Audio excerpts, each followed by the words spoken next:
This is the ORBEA RISE M10 e-bike. Weighing in at just under 17 kilograms, it's an absolute weapon. It's the perfect go-between from a normal bike and an e-bike. You could call this semi-skimmed almost. So what makes it so great? This is the M10. It's the mid-range. Bottom of the range you can get for around 5.5 grand. This is about 7 grand, and the top team version is 8 grand. The difference between the bottom of the range and this one is, on the bottom you get 34mm forks and 140mm travel, while these are 36mm forks, factory by the way, and 150mm travel and 140mm across the range on the rear. You've got a full XT group set there, brakes, crank. There's a 1151 cassette on the back, so you've got quite a good range there when you're pedaling the motors off. So what about the E aspect of this? Well, in terms of power and motor, your power comes from 65 newton meters of the new Shimano EP8 motor, and then you've got 365 watts of battery in the down tube here. How does that compare to a normal e-bike? Well, a normal, should we say average e-bike, would have a 625 watt battery and usually about an 85 newton meter motor. So thinking of that, you may think, if it's got half the battery, has it got half the range? Well, no is the answer. So thinking about the weight, by minimizing the weight, you're probably talking 7 or 8 kilograms less on this than a normal e-bike. So you'd be talking 25 kilograms for normal, 17 for one of these.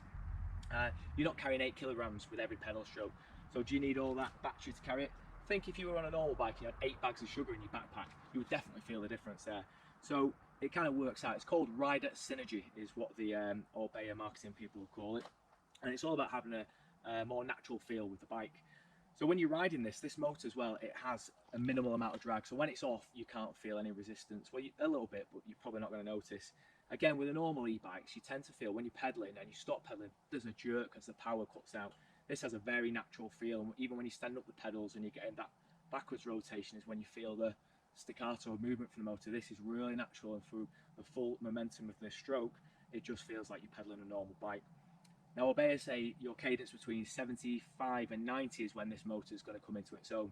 So cadence is how many times you spin the pedals, or cranks rather, per minute. So when you're spinning at a high speed, like 75, 90 is quite fast, you're going to be in the easier gears down the back here. So it kind of makes sense that when you need it the most, the motor's going to come in there.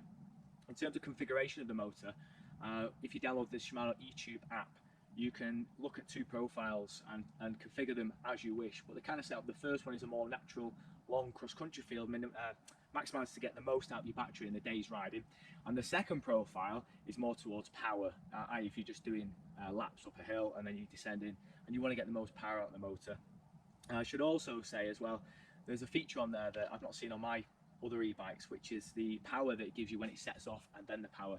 So if you've ever tried to ride an e-bike up a hill with turbo and your back wheel usually just spins out, with this it can give you a bit of the power and then gradually come into the full power. So you're not spinning out, wheel spinning, and that's a really nice feature. I should also say on top of the app as well, if you register the bike, unfortunately this isn't mine, it's on loan from LeisureLakes Bikes, you can also download a Garmin app, but it needs to be registered before you can lock it, and that'll let you get all the thematics from the bike on your Garmin device if you've got a Garmin compatible device such as a Garmin 830, 530, 1030, and you'll see why when I go through some of the controls. That's quite a nice thing to have. The other thing on this motor is it's really quiet as well. Cue video clip in a second of me just riding around the woods, and you should be able to hear, or not as the case may be, how loud this motor actually is. It's super quiet. The whole bike, the whole package, I love it. It's fantastic. If I can find the money, I'm going to get one. But again, this is only in terms of usability. This is the charging port. We can open by just pressing that, and here is the power button. Oops, yeah, I need to hold it down for one second. Once the power's on, this is our display. Now, normal e-bikes you generally find there's a screen, but on this one there's not. This is your interface. And going back to why I said that a Garmin is a good idea, this is how it works. The green means the power's on.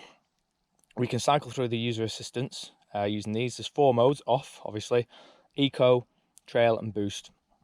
So green is the power. The next one is the power assist. Blue, eco, green, trail, and amber is boost.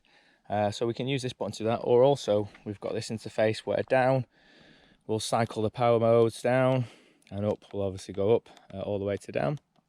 If you see 2 red lights on here, that means you've got a problem. You need to take it back to the shop. There's no codes or anything on this. It's just 2 red lights, back to the shop. One other thing I should notice, if you want to put it in walk mode as well, on the assistance levels here, you just tap it and then hold it down. Hopefully it's not going to go. And then start walking. There you go, it's off. And away it goes on its own. And stop walk mode, just let go. Just a note about charging as well. When you charge this, there's no real indicator when it's charged here. It's on the charger itself. So it will flash red when it's in charge and will flash green when it's finished. I kind of expected a solid green light, but doesn't it? It flashes green when it's done. And going back to the power on here, your power for the green here will show when you've got 100 to 20% of battery left. Below 20%, it will turn red and start flashing. That's it for your indicator. Now in the manual, it does actually say don't run the battery below 10%, but you're not really going to know when that is.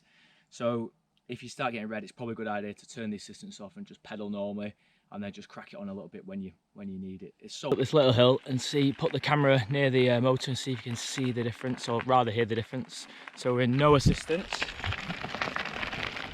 Me, eco. Trail. Boost.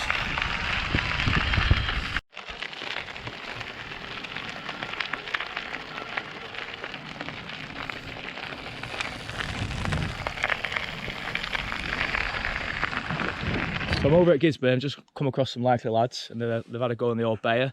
I just want to get their thoughts. Can you give us a kind of an overview of what you guys think? Well, I thought it was pretty sick. It looks sick, rides sick, smooth, and to be quite honest, at a distance you cannot tell it's an e-bike. Yeah, that's the thing. Down tube's just so thin, isn't it? And so light as well. If you had $7 grand, would you get one? 100%. I'm going to sell my bike now. Yeah.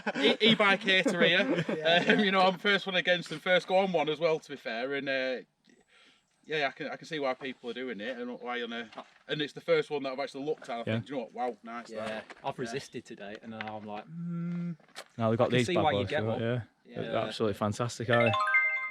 There you go. Right, thank you very much, guys. Thanks for your time.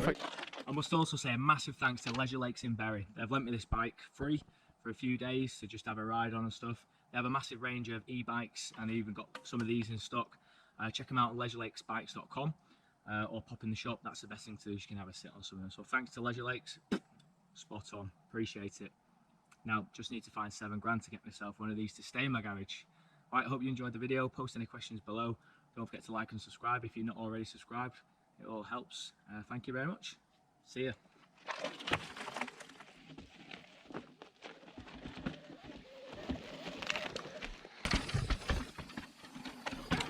Now then, you know it's a good bike when it gets to nearly midnight and you still don't want to go home. I'm the only person left in the forest, and I've got a bit of a drive ahead of me, but the bike, one more time, is awesome. All right, good night, better get home.